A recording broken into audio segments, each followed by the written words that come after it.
Let's be real. When you're in nursing school or just living on a budget, finding high quality clothes that don't feel budget can be a challenge. That's why I'm so excited about Quince. As I start transitioning my closet for fall, I've been looking for easy, affordable staples I can wear on repeat, and Quince totally delivers. Their styles are elevated but simple. Think cozy sweaters, washable silk tops, classic jeans, all at prices that actually make sense. Right now, I've got my eye on the lightweight cotton cashmere link stitch dolman sweater. It's so cute. And the 100% organic cotton boyfriend crew sweater. Both are under $40. That's seriously unheard of for pieces of this quality. Quince keeps prices low by cutting out the middlemen, and they only partner with factories that use ethical and responsible practices. Elevate your fall wardrobe essentials with Quince. Go to quince.com/nursemo for free shipping on your order and 365-day returns. That's QUINCE.com/nursemo to get free shipping and 365-day returns.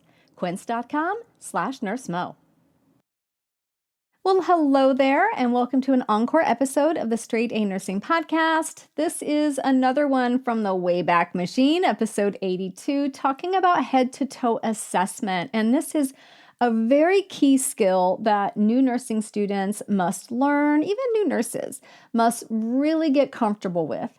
It's that full head-to-toe assessment. And in the beginning, yes, I know, I've been there. I know it can feel like a lot. It can be pretty overwhelming. It's a lot of information to learn, and it is such an important skill. It is not something to be taken lightly. So in this episode, I'm sharing my best tips for preparing for your head-to-toe skills checkoff. And even if you're not a student doing a skills checkoff, this can still prepare you if you need the extra information or extra practice as a new nurse doing a head-to-toe assessment. Definitely listen to this episode.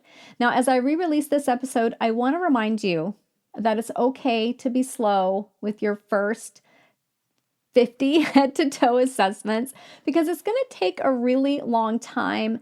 Maybe not 50, but like the first dozen or so are definitely going to feel slow, especially with a real patient. And that's okay. I know you're going to see the nurses do it super fast. Well, first off, they're probably not doing as thorough a job as you, because you as a student really do need to do every single one of those components. And sometimes the nurse at the bedside will more prioritize the most important things because they know what they need to focus on, and they know, and they're also combining a lot of assessments so that over time, as you do this more and more, you'll kind of see where you can combine some things together. But as a student, you are doing it very step by step, and it is going to take some time. So don't worry about that. Let the patient know ahead of time that you're going to be performing a head-to-toe assessment, that it is going to take, give them an estimate of how long so that they don't get impatient with you. You don't want that. You don't want to feel rushed. And just know the reason it's going to take so long, again, is because you're new, and it's perfectly fine to be new. Okay, that's acceptable. And B, you're being very thorough, and you are following that very step-by-step format. And being thorough and making sure you don't miss anything is always a very good thing. So don't beat yourself up about it. Don't feel bad if it takes you a while to do a head-to-toe assessment. Believe you can do it, and know that you will get faster and more efficient and confident in your assessment findings with practice. Here we go.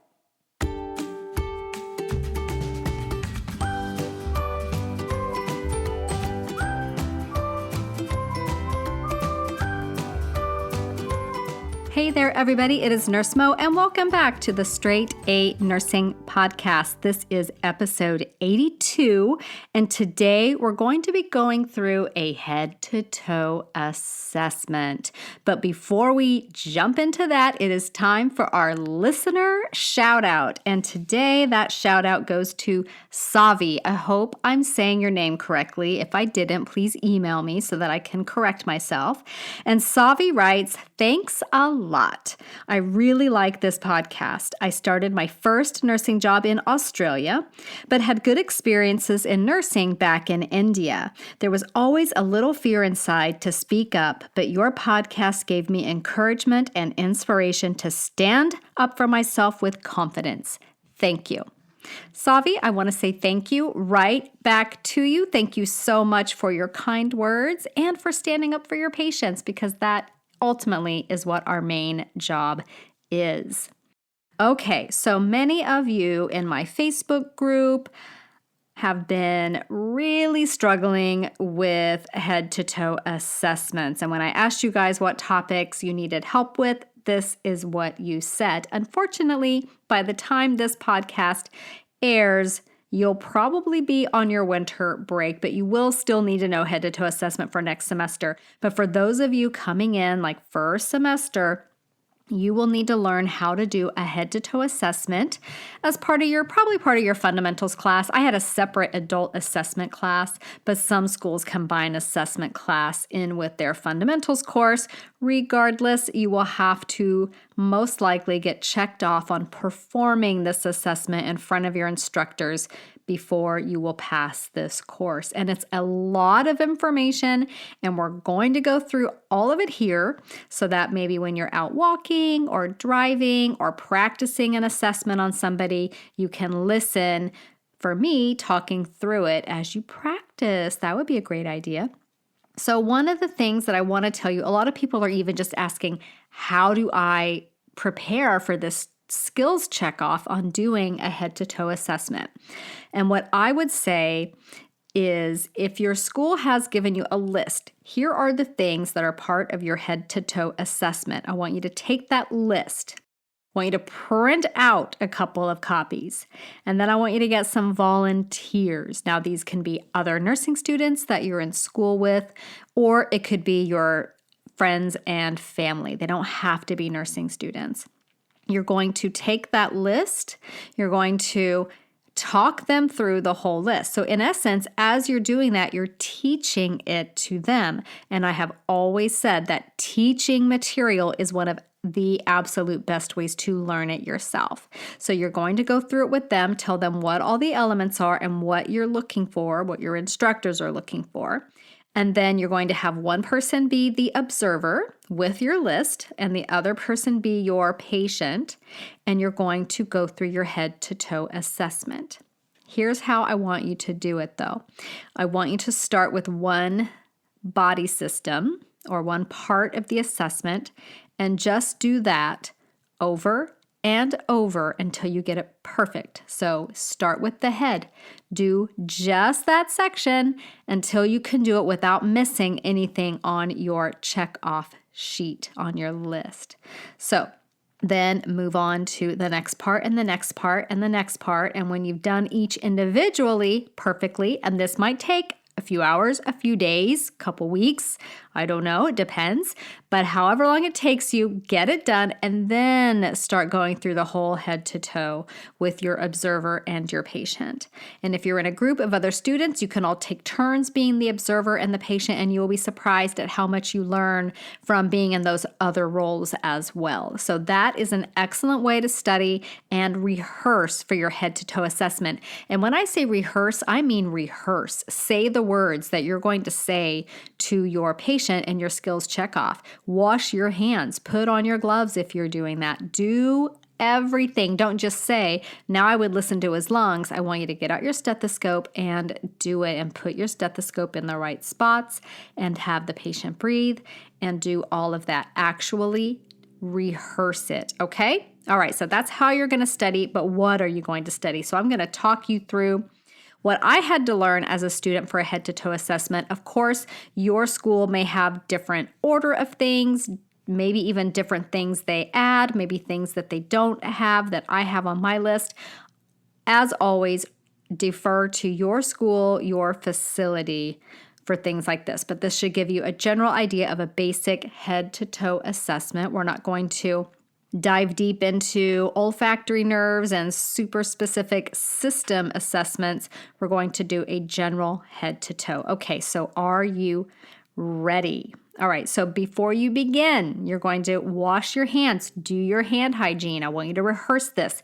You could get through your whole head to toe assessment and fail it because you forgot to do hand hygiene at the beginning. So do your hand hygiene, introduce yourself, tell the patient why you're there and what you're going to be doing, And then you want to get the bed up to a height that is comfortable for you. Very important that you save your back. You want to check the patient's name band or have them state their name. And then you want to make sure, first of all, that the patient is not in any acute distress.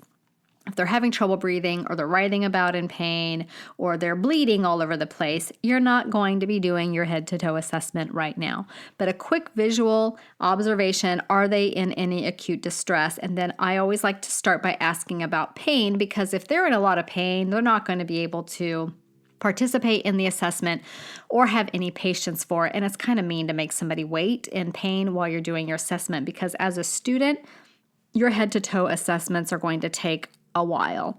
And that's fine. You will get much, much, much faster at it as you do it. But when you're a student, I mean, it's not uncommon for it to take 15 or 20 minutes for you to get through a head-to-toe assessment. So always assess for pain first, and that's the location of the pain. Where does it hurt? What is the intensity? Typically, we use that 0 to 10 scale. Most people can use a 0 to 10 scale just fine.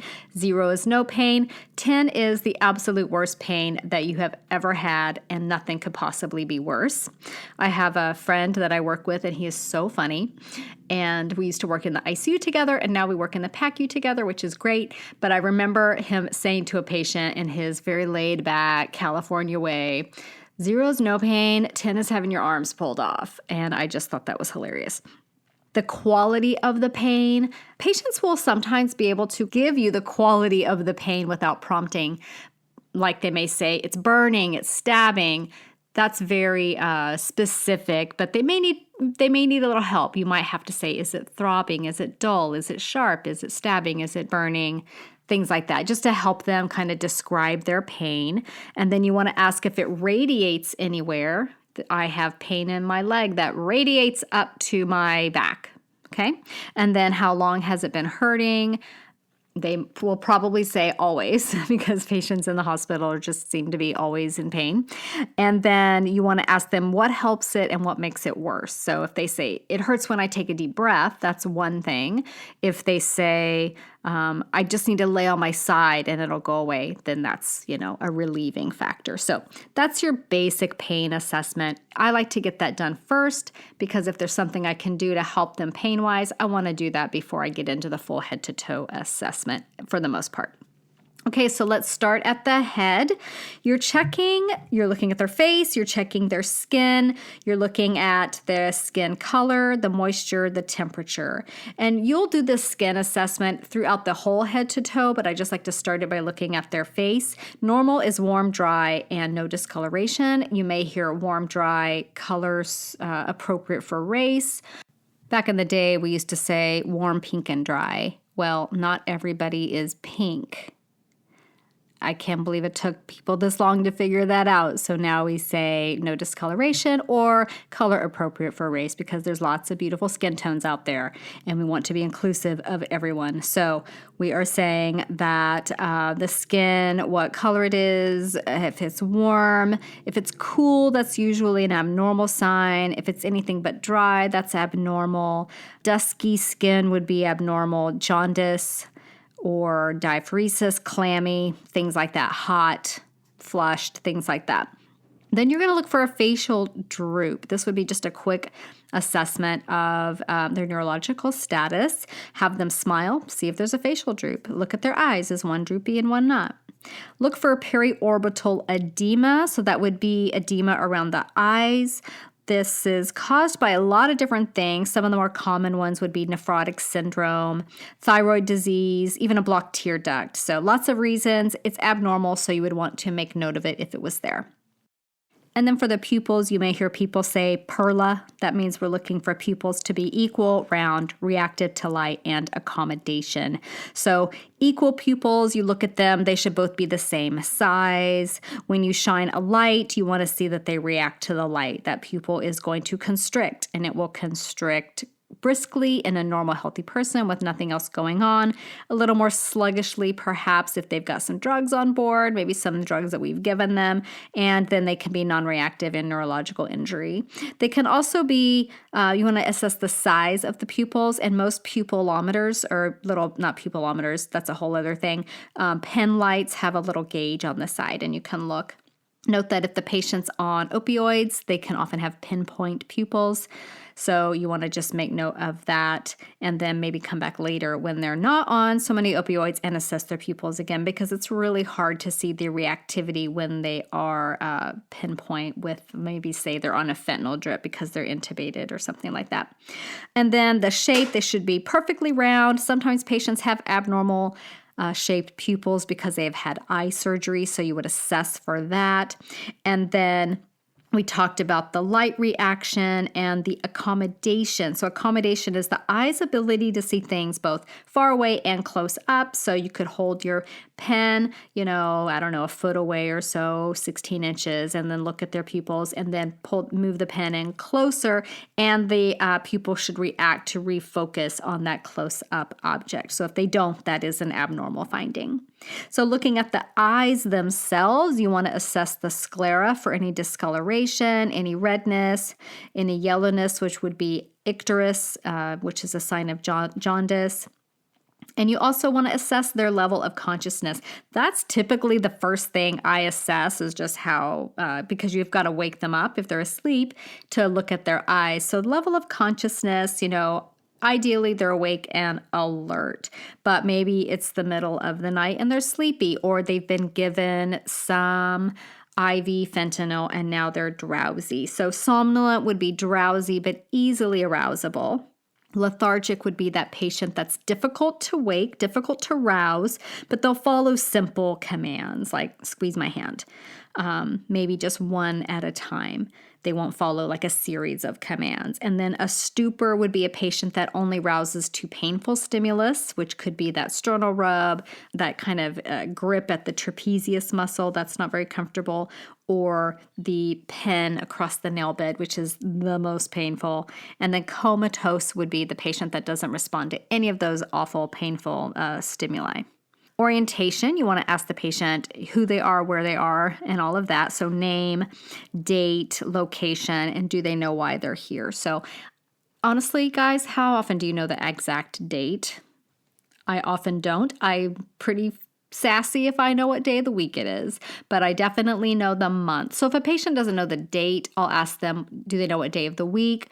If they don't know what day of the week, I'll ask what month. And then that typically, for me, is enough for orientation if they kind of have a ballpark. The hard part is if they've been in the hospital, they came in last night unconscious and now they're just not even sure what day it is.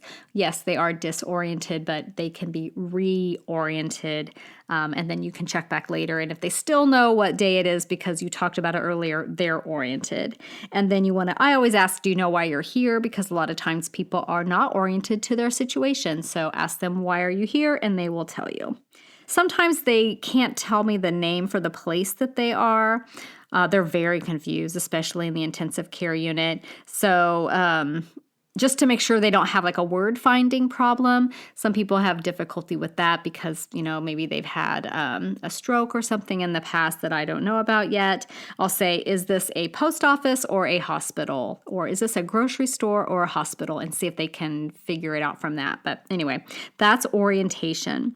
And then you look at their neck.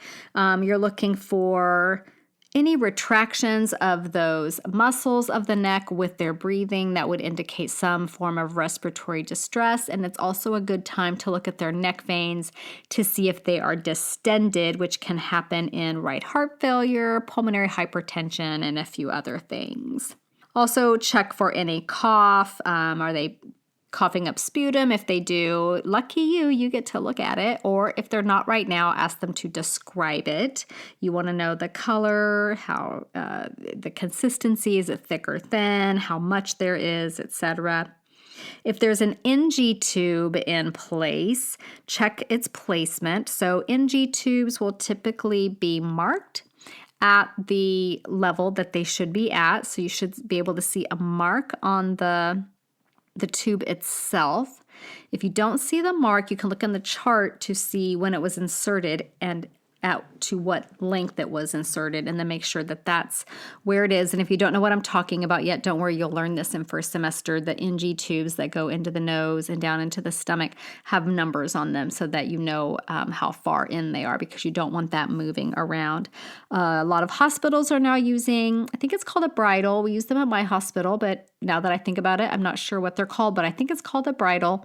And it's this really cool contraption that takes it kind of ties the NG tube, not the tube itself, but there's a little attachment, and then it goes around the bone inside there. And so if they pull on it, it's really painful. It will break free, but it's uncomfortable. So really pulls down on the, or decreases the amount of patients that pull their NG tubes out or them just getting dislodged in the first place. So NG tube, you want to check for placement.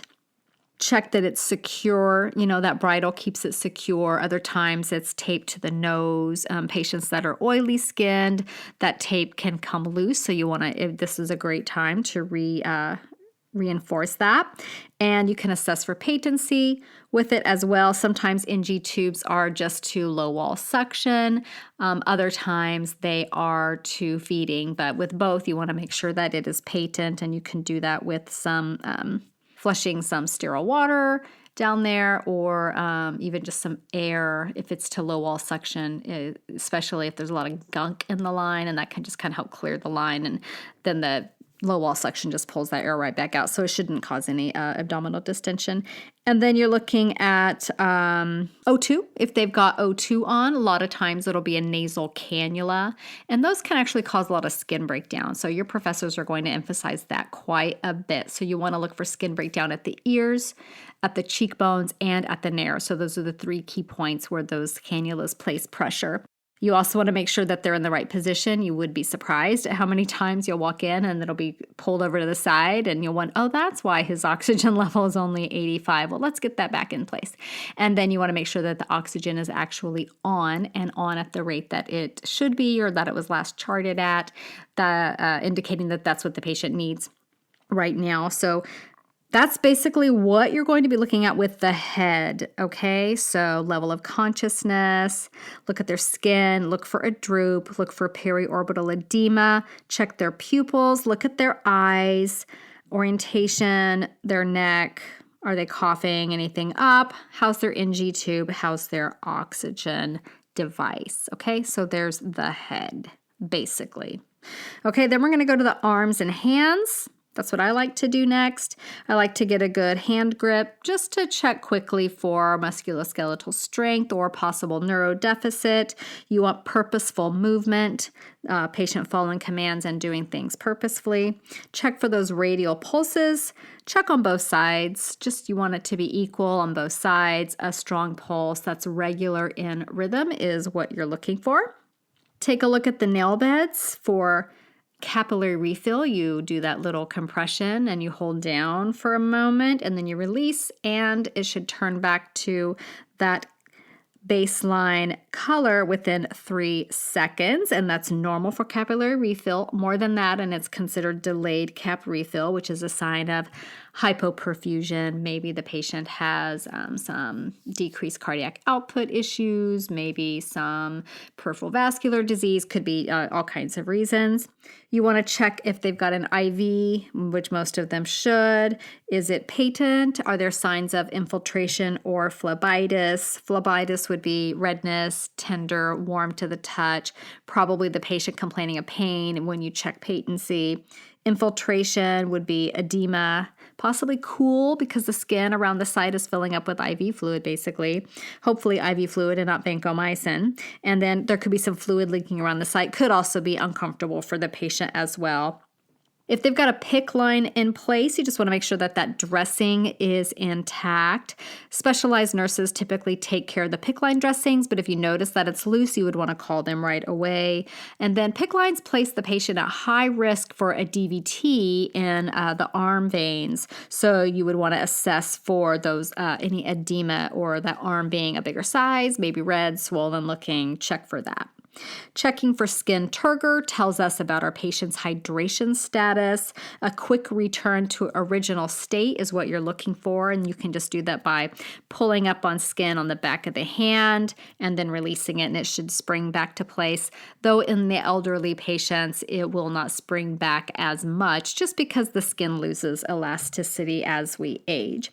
And then if the patient has an AV fistula, if they are a dialysis patient, you want to check that fistula for a bruit and a thrill. So a bruit is that whoosh whoosh sound that you can hear with your stethoscope when you place it over the site, and then the thrill is what you feel. So you feel a thrill and it feels like a cat purr. Okay, so you want to check that if they have an AV fistula situation because they are on dialysis.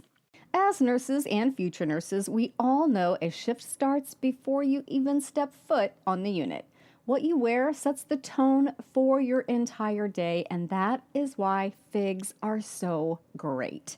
FIGs make scrubs for modern medicine. Back in nursing school, I was handed these boxy, scratchy, stiff, uncomfortable scrubs that honestly felt like wearing a paper bag. But FIGs is changing that. The fit is flattering, they're insanely comfortable, and they actually are made for people who work in healthcare. They're also antimicrobial to help keep you protected, durable enough for wash after wash after wash, and look so good you actually want to wear them. If you're getting your first set of FIGs, I'd go for the Catarina top and the Cade pants. The Catarina has an easy, relaxed fit, and the Cade pants have cargo pockets for everything you need within easy reach. You can get 15% off your first order at wearfigs.com with the code FIGSRX at checkout. That's wearfigs.com, code FIGSRX for 15% off. It's summer, time to enjoy long days, lazy nights, and great food. Because Uber Eats has deals all summer long.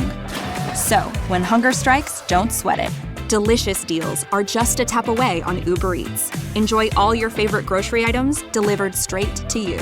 Get ice cream, soda, and snacks from your favorite stores like Wegmans and CVS and make the most of every moment. Now that sounds like a good summer. Order now on Uber Eats. Terms apply. Product availability varies by region. See app for details. Okay, so now let's move to the chest and look at our cardiac and our respiratory. So I like to start off.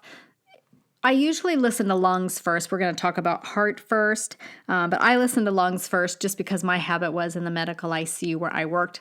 Most of my patients were there for a lung issue and not a cardiac issue, but on my school's checkoff sheet, it was cardiac first, so that's how I'm going to present it to you. So listening to heart sounds at the apex, you're listening for that S1, that S2, nice clarity, not muffled, not distant, hopefully no murmurs or additional heart sounds, which if you haven't learned about S3 and S4 yet, don't worry about it. You will learn, and you will learn that they are abnormal.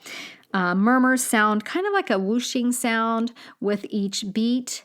Normally the S1 and S2, that lub-dub, is pretty distinct. You've all laid on someone's chest probably and heard a heartbeat even if you haven't started nursing school yet, so you know what that sounds like. Imagine it having a bit of a whoosh to it, and that is what a murmur sounds like. And then just as a reminder, the apex is at the left chest, mid-clavicular line at the 4th to 5th intercostal space is where you're going to be listening for those heart sounds. And then you can check for an apical radial pulse. You're looking for a pulse deficit when you do this. And this will typically be ordered by the MD.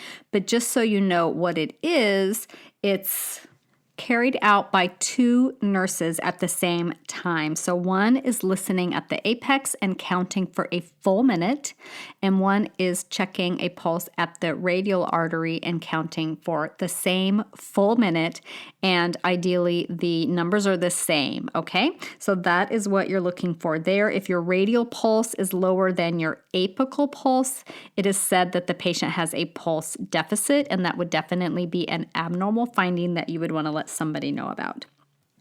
Now let's move on to the lungs. And you'll be listening to the lungs at the anterior, the lateral, and the posterior. I find that I like to listen to the posterior first because if the patient is going to have crackles, you'll hear them most likely in the posterior bases. And you'll find that as you do your lung assessment and they're taking those deep breaths, the crackles may disappear, but if they were there in the first place, it's nice to know that they were there. So if you start at the back, you want to start at the bottom, listening to their lung sounds. And that would be like just around the bottom of the ribs, just above the bottom of the ribs for those lower lung sounds. And then just below the scapula, remember, you're not going to hear anything through bone, so don't try to listen to lung sounds through scapula, or just, inward of the scapula a little bit. And then for your upper posterior, right there above the scapula, more or less. So listening to the posterior lung sounds, if you start at the bottom, you may catch crackles that could clear as the patient continues to take those nice deep breaths. So the way you do this is you instruct the patient to breathe in and out through their mouth. You want them to breathe deeply. You don't want them to hyperventilate. So they don't need to rush and hurry.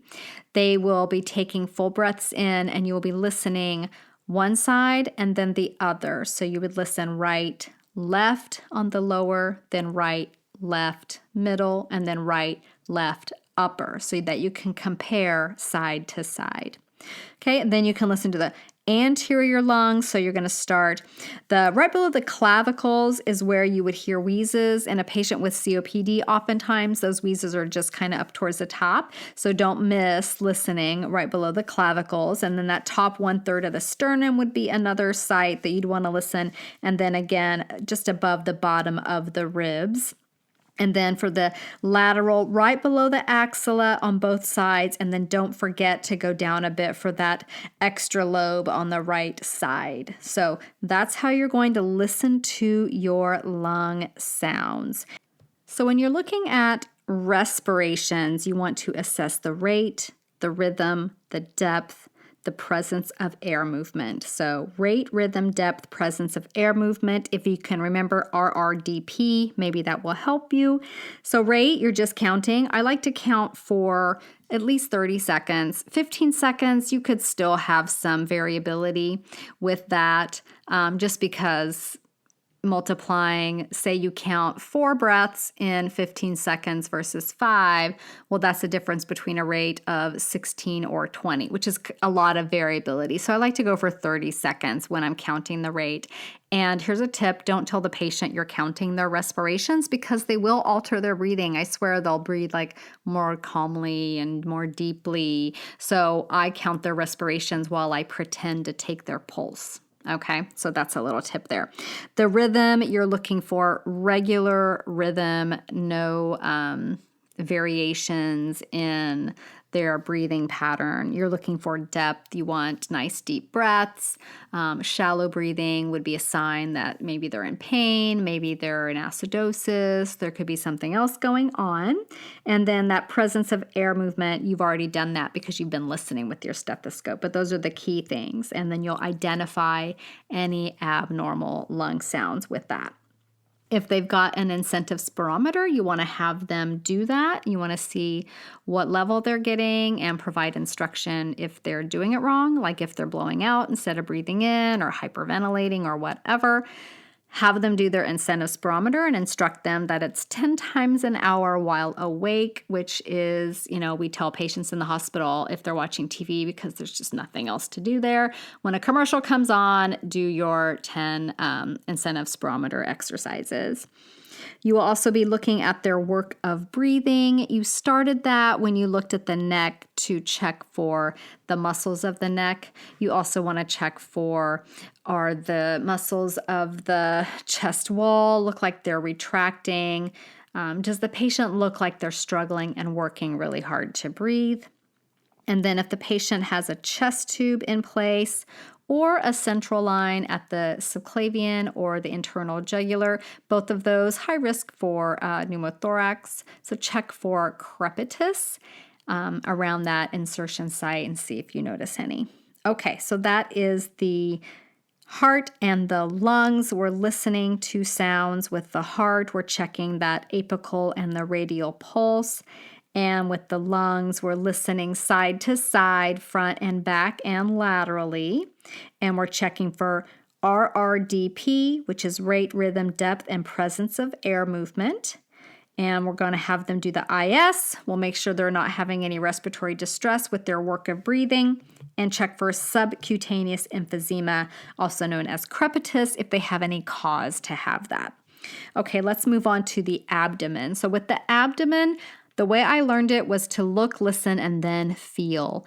That way you're not disrupting the natural bowel patterns with your palpation and getting an abnormal hyperactivity with your bowel sounds. So if you look first, you're not disturbing anything, then you listen, and then you feel. So when you look at the abdomen, if the patient can lie flat, that's the best way to assess their abdominal contour, I guess. It could be flat, it could be distended, which looks at about 5 months pregnant-ish, rounded, concave, etc. So you want to look at the way their abdomen looks, if it's flat, rounded, distended, etc. Then you listen to their bowel sounds. So if the bowel sounds occur more frequently than every 5 seconds, this is hyperactivity. And then if it's less frequently than 15 seconds per sound, that's considered hypoactive. And if you really wanted to say there were no bowel sounds, you have to listen for 2 minutes. So imagine listening for 2 minutes in each quadrant. So there's 4 quadrants, and you're going to listen to bowel sounds in all 4 quadrants, and they could be hypoactive in one spot and hyperactive in another. Usually if they're hyperactive all over, and ditto for hypoactive, but you just have to check all the areas.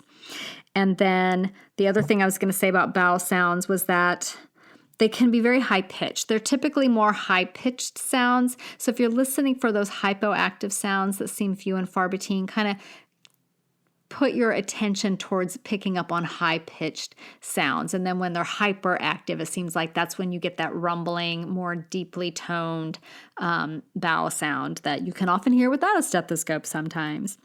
If you hear a bruit, remember we talked about bruits with the AV fistulas. If you hear one of those in the abdomen, that could be a sign of something abnormal like an aortic aneurysm or renal stenosis or some other things, but it's definitely abnormal, and you would want to make sure that somebody besides you knows about it. And then if the patient is on has an NG tube hooked up to low wall suction, remember we talked about that a moment ago when we were doing the head assessment. That low wall suction is going to cause noise in the belly. So turn that off for a few minutes before you start the assessment. So if you turn it off when you're doing the head or the chest assessment, by the time you get to the belly, everything should have calmed down. So then you can listen and get a true sense of what their abdominal sounds are. You want to then feel. So we're going to palpate the abdomen for tenderness, for softness or firmness, and rigidity. So try to push down about 1 centimeter. You don't have to go on a huge mission to palpate their spleen, but just palpate for tenderness. See if it's soft. It can be firm, and then it can be rigid. So a rigid abdomen with pain upon palpation would be very worrisome for peritonitis. So that would be an abnormal and critical finding that you would want to share with someone. You want to ask the patient if they're passing gas, when their last bowel movement was, ask about their appetite, and if they have any nausea. So those are the main things with the abdomen. Remember, look, listen, and then feel. Okay, let's go to the renal system. So if the patient has a Foley catheter in place, you want to make sure that it's patent. You want to make sure that all of your infection control things are in place, like it's not hitting the floor because the bed is so low, or it's not above the level of the patient. You want it below the level of the patient so that the urine runs down. Some Foley catheters can get a little clogged or malpositioned, especially if the patient has sediment in their urine. So if you don't see a lot of urine in the Foley catheter collection bag and the patient is complaining of fullness in their bladder, or even if they're not, I like to kind of move it around gently a little bit and see if I can get some flow. And sometimes you'd be surprised at how much flow you can get from that. You wouldn't want to cause any kind of over distension of their bladder, urine backing up into the kidneys, causing any problems there. So check the catheter patency always and make sure that your infection control protocols are in place. You want to assess the urine's color. It's straw or pale, clear, yellow, amber, cola-colored, or blood-tinged. It could be cloudy or clear. It can have sediment, it can have clots, it can have mucus, it can have things in it. You want to be able to describe that in your charting. And then if the patient is voiding, ask about burning, urgency, how much they're voiding. If they're urgent, burning, and voiding, teaspoon at a time, they probably have a UTI. So you want to definitely let somebody know about that. Okay, so that's it for the renal system. And then we can move on to the legs. So with the legs, the patient might have their socks on, their scuds on, their sequential compression devices, their TED hose. Take that stuff off so you can really see what you're doing. I know TED hose are a pain in the neck to get back on, but if you're going to be thorough, you're taking them off. A key tip before you touch a patient with diabetic neuropathy or any neuropathy on their feet, especially where the neuropathy can be really bad, you want to ask them how sensitive their feet are because you don't want to cause them any pain. You would want to be extra gentle with those patients. So you'll be checking the pedal pulses. That's the dorsalis pedis and the posterior tibial. If the patient has edema, it can make this difficult. Be patient with yourself. And the more pedal pulses you palpate, the better you will get at it. It was one of the harder pulses to learn how to assess as a student, but the more and more and more you do it on all the different types of people of all shapes and sizes and ages, you will get better at it. I promise. If you can't find it with your fingers, you can always get the Doppler and assess it that way. And then sometimes if you get the Doppler and find it, if you mark the spot, then you can go with your fingers and feel it. So that's just a little tip there if you're having any trouble at all. You want to assess for edema. So start at the feet and then go up, and you want to state where the edema ends. So if it goes all the way up to the thigh or the knee or the, halfway up the leg or whatever. We're looking at pitting edema versus non-pitting edema. So pitting edema is that edema that if you push on it and you take your fingers away, it takes a while for the skin to fill, for that depression to fill back in. You made a pit with your fingers. And that'll be rated, on your charting as 1+ or 2+, and it just has to do with how deep of a pit you can make with your fingers.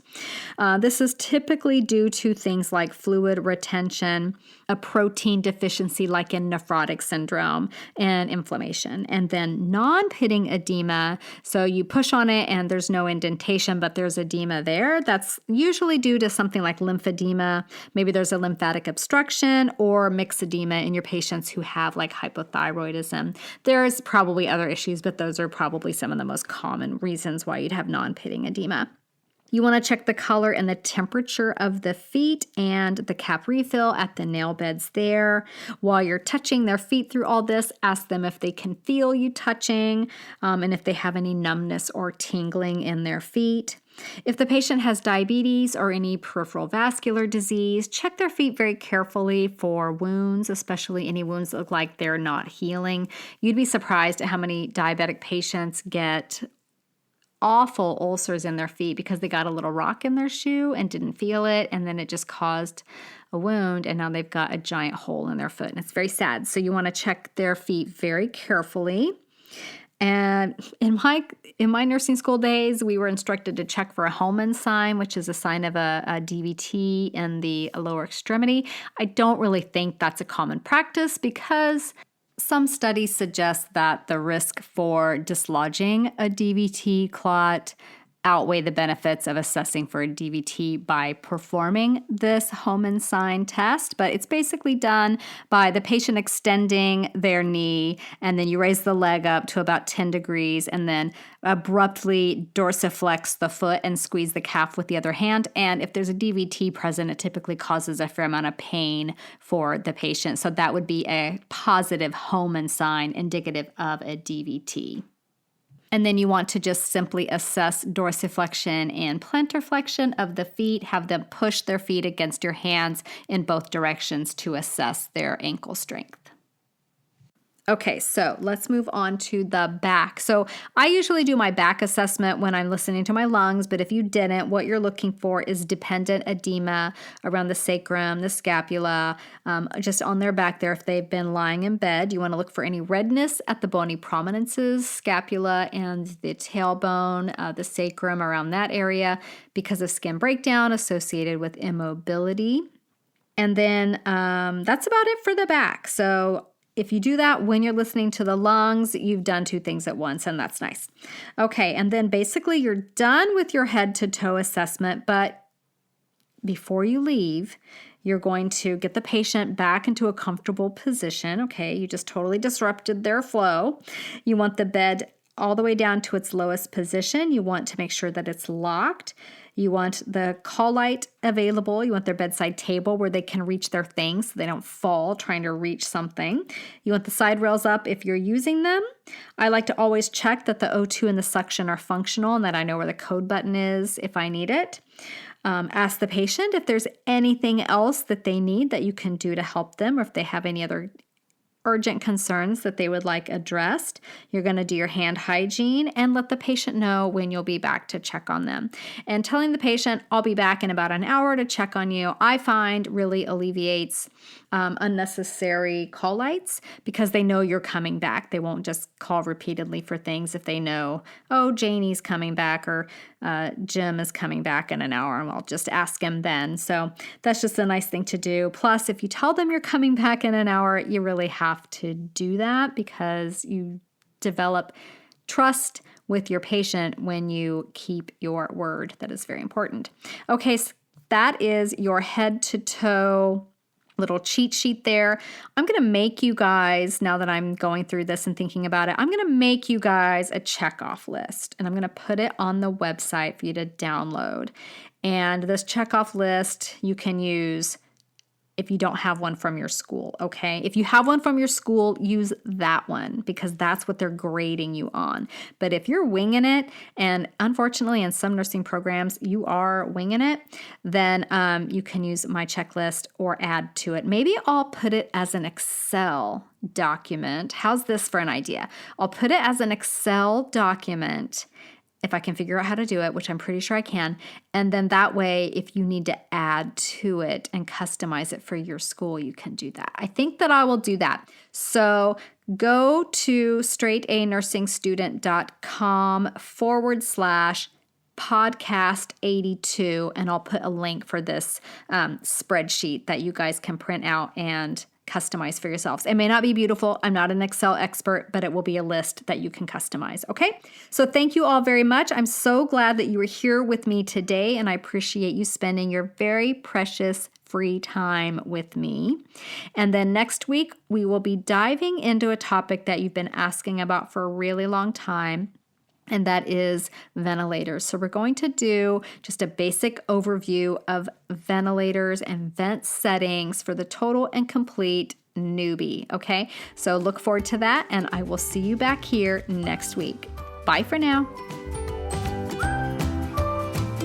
This podcast is brought to you by Straight A Nursing, a proud member of the Airwave Media Network. For more educational podcasts, check out airwavemedia.com. And for more nursing-related content, go to straightanursingsstudent.com.